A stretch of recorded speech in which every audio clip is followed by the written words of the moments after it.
What a joy to be here with you this evening.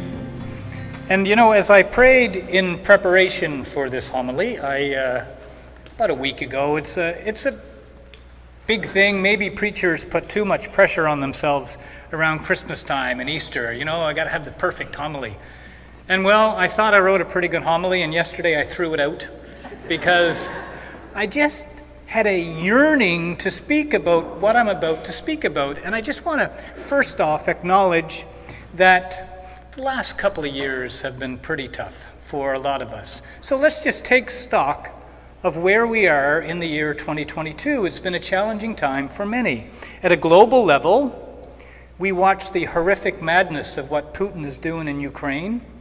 We read a lot about inflation, and I would say we experience inflation now when we go to the grocery store or buy just about everything. We also see the prices of rent, even right here in our own community, skyrocket. Similarly, 2,000 years ago, when Mary and Joseph went to Bethlehem, the world was a bit of a mess then too. Just think of the brutal occupation of the Roman Empire. Taxes and corruption brought the average citizen to their knees. It's a reminder, I think, that there is something about the human condition that hasn't changed very much over the last 2,000 years. Now, don't get me wrong, I'm very thankful for scientific inquiry, for medical and technological advances, but there is something about the human condition that hasn't changed very much. And the staggering allegation that we Christians make is that into this mess that the world is in, God came into it to save us, to save the world. Now let's take stock. This is the staggering bit. Let's take stock of how God came into the world. Now God is God. God could have come into the world any way God wanted to come into the world. He could have come as a great military leader or a great political leader to defeat the Roman Empire of the time. But God chose to enter the world as a vulnerable infant, born to a poor family. This is a staggering allegation that we make. And I found it interesting that the root word for the English word infant, the root from the Latin is infans, I-N-F-A-N-S. It means speechless or pre-speech.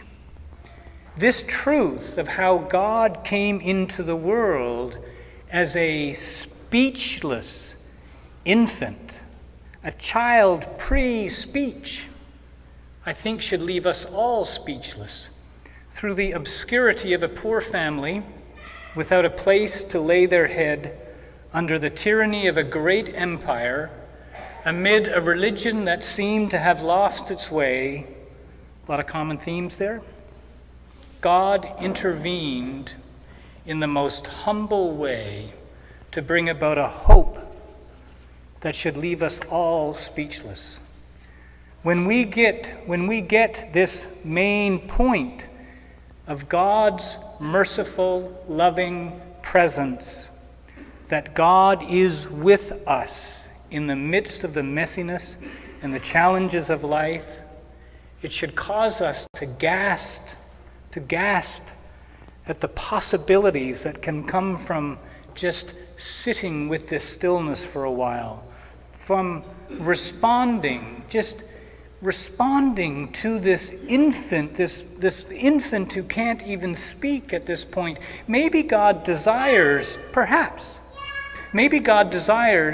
that we encounter God at a level that is beyond all speech, beyond words, but simply bask in the true, beautiful, speechless nature of holiness, of awesomeness, of forgiveness, of reconciliation. We get glimpses, perhaps, that maybe, just maybe, in spite of our failures, our regrets, our sin, we remember that God is good, that we are loved, and that the path of stillness, of grace, of embrace is not only possible, but freely offered to every one of us.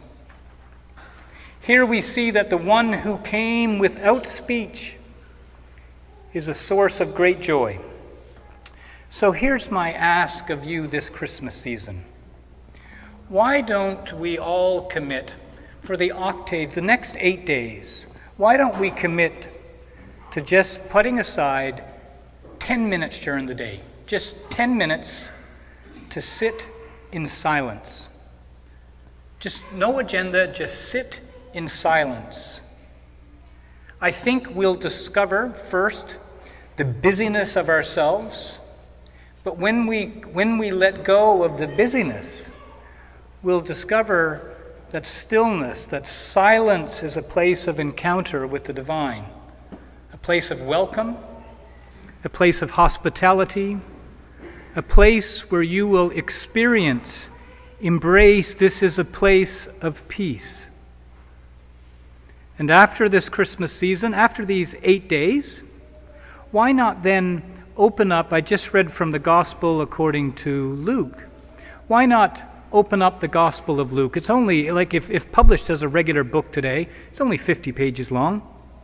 Why not spend 10 minutes in silence and then read a little bit from Luke, and maybe between now and Easter you can get through Luke and you can get to encounter that this child, this speechless child, God who came as a speechless child, grew into a man of peace, a man who walked ways of holiness and reconciliation and forgiveness, and went to the cross for us and promised us that he is indeed with us. He is a man who shows us how to live life fully alive in our humanity in spite of ourselves. So this Christmas season, I wish you these moments of peace. I wish you these moments of divine encounter. Let us sit in silence and encounter God who is beyond all words. Merry Christmas.